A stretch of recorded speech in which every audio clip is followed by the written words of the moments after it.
नमस्कार, मैं हूं डॉक्टर चक्षु।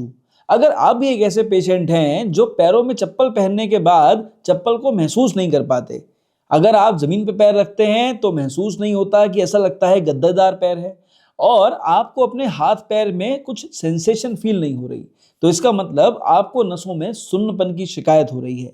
ये एक डेंजर साइन है, नसों का एक SOS सिग्नल है, इसको इग्नोर नहीं करना है। चलिए आज इस वीडियो में चर्चा करते हैं क्या कारण है इस सुन्नपन के, कैसे घर में इसे मैनेज करें और होम्योपैथी कैसे मदद करेगी। समझदार हैं आप, वीडियो पूरा आप जरूर देखेंगे।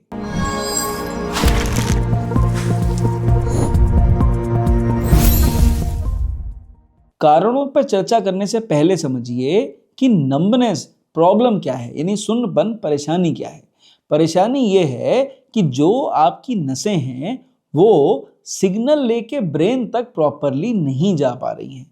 यानी आपको आंखों से दिखाई दे रहा है कि मुझे जमीन पे उतर के पैर रखना है, पैर आपने रख तो दिया, लेकिन पैर रखने के बाद फीलिंग ब्रेन तक नहीं गई कि पैर पूरी तरह से रख गया है।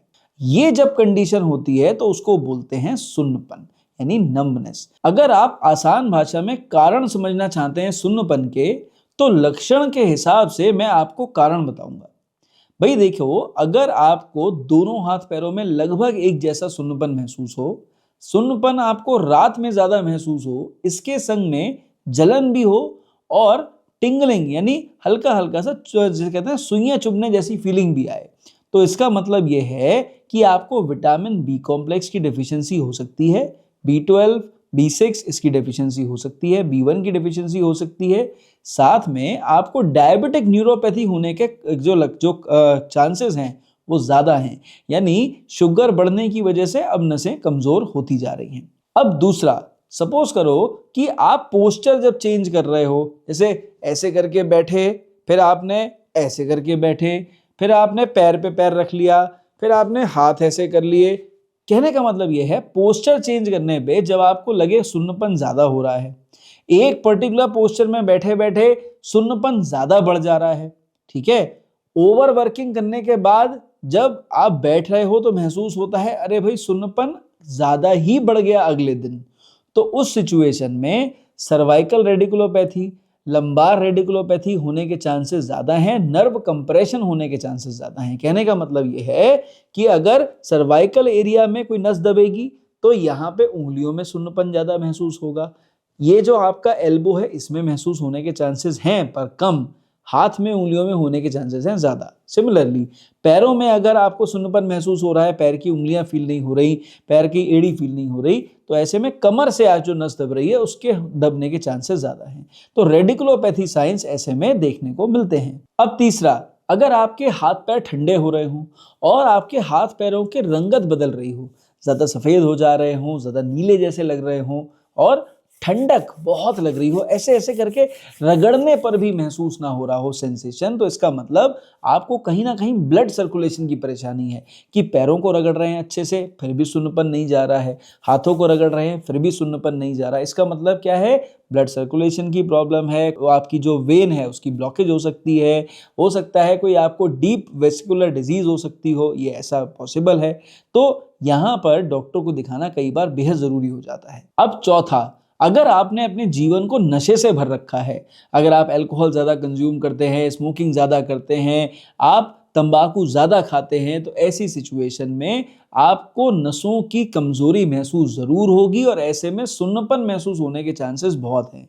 खासकर मैं आपको बताऊं अपनी OPD के केसेस, मेरी OPD में अक्सर गुलमंजन करने वाले बहुत सारे पेशेंट देखने को मिलते हैं, और क्योंकि वो इतना तेज तंबाकू होता है गुलमंजन वाला, उसकी वजह से उनके हाथ पैरों में सुन्नपन डेवलप होने लग जाता है, उन्हें फीलिंग कम होने लग जाती है, ज़्यादा सुई चुभ होने पे, ज़्यादा कुछ करने पे, ज़्यादा हाथ पैर से ठोकर लगने पे उनको महसूस नहीं होता है।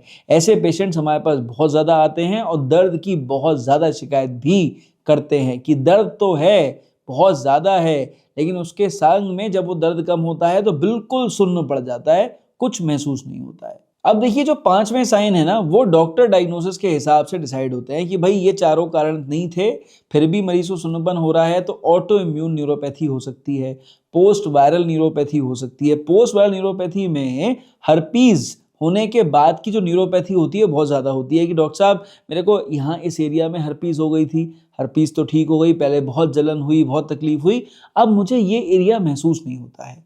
ये अक्सर मेरे पास पेशेंट्स आते हैं जिनको फेशियल अगर हर्पीस हुई हो तो इसकी बहुत शिकायत करते हैं कि मुझे यहाँ पर इन एरियाज में नंबनेस रहती है, मुझे सुन्नपन रहता है, मुझे कुछ महसूस नहीं होता। भाई जब हमको ये सुन्नपन का घरेलू इलाज समझना हो तो पहले ये समझना जरूरी है कि ये जो सुन्नपन है ना, ये आपके नर्व डैमेज का एक एसओएस सिग्नल है।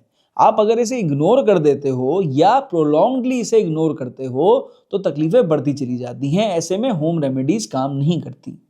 पहली होम रेमेडी जिसके ऊपर आपको जरूर सोचना चाहिए, घरेलू नुस्खा, वो है आपका पोषण।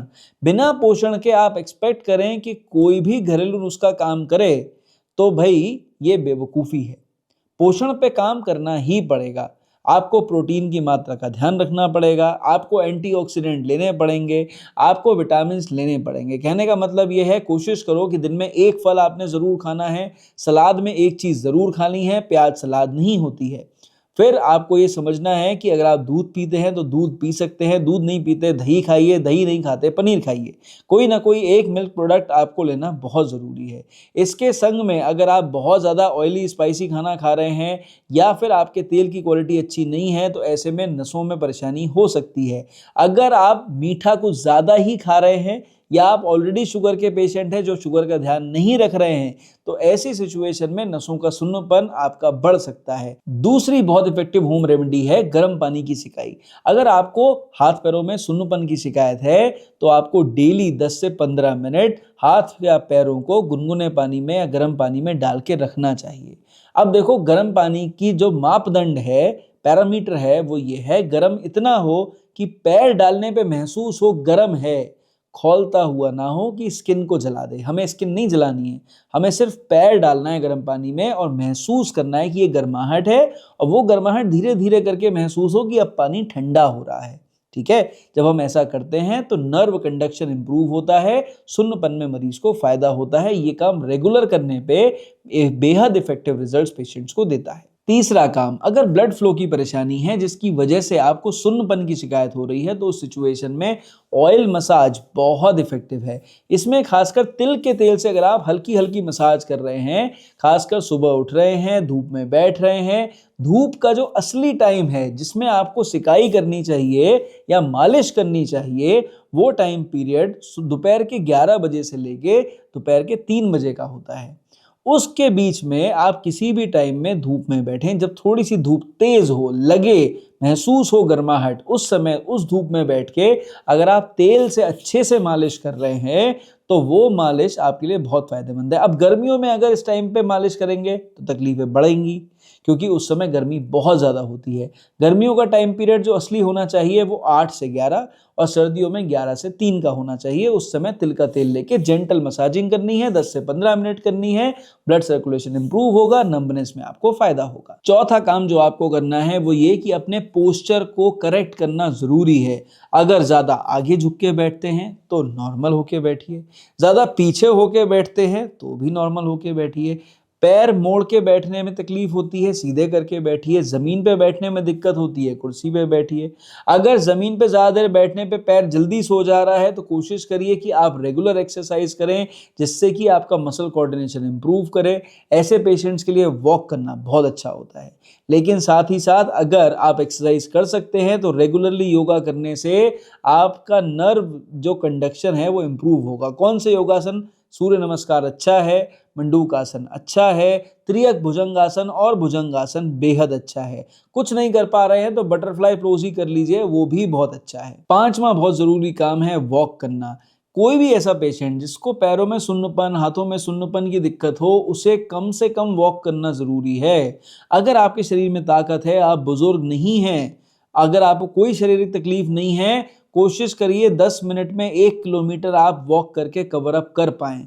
इस स्पीड से वॉक करना आपके लिए बहुत ज़रूरी है। शुरू में दिक्कत हो सकती है तो कोशिश करो 13 मिनट में 1 किलोमीटर कवर हो और धीरे धीरे करके 13 मिनट से 10 मिनट पे लाने की कोशिश करो, बहुत फर्क पड़ेगा। अगर आप इस स्पीड से नहीं चल सकते, नॉर्मल हल्के हल्के वॉक करो, 15 मिनट करो, 20 मिनट करो, आधा घंटा करो, जितनी क्षमता है उतनी करो। थकान हो जाए बैठ जाओ, फिर मत करो। इससे पहले कि हम दवाइयों पर चर्चा करें, मेरी रिक्वेस्ट है कि अगर आप तंबाकू, बीड़ी, सिगरेट, गुटखा या फिर आप पान मसाला और शराब का सेवन करते हैं तो या तो आप जहर खा लीजिए या आप दवा खा लीजिए।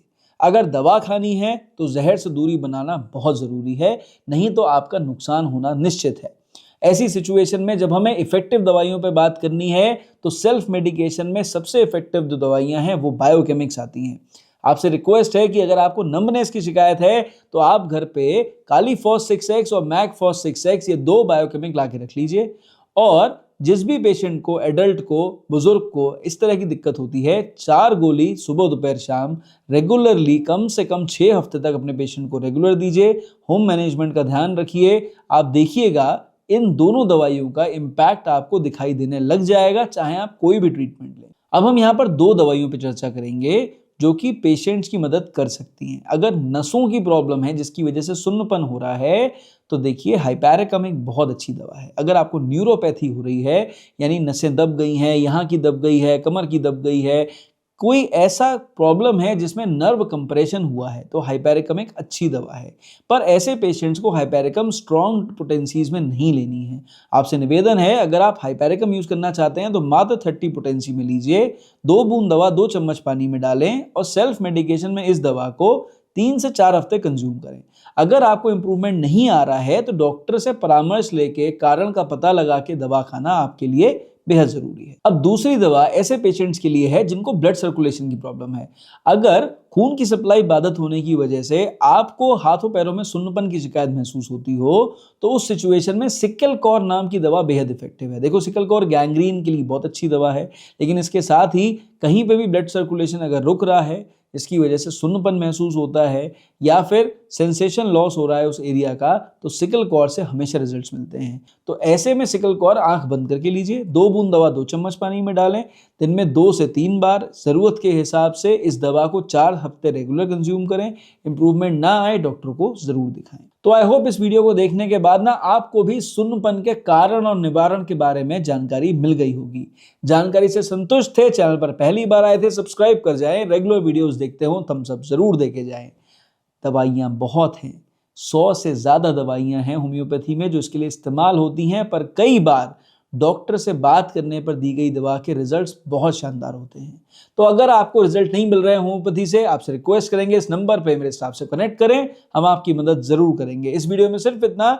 मेरी तरफ से नमस्कार, थैंक यू एंड जय हिंद।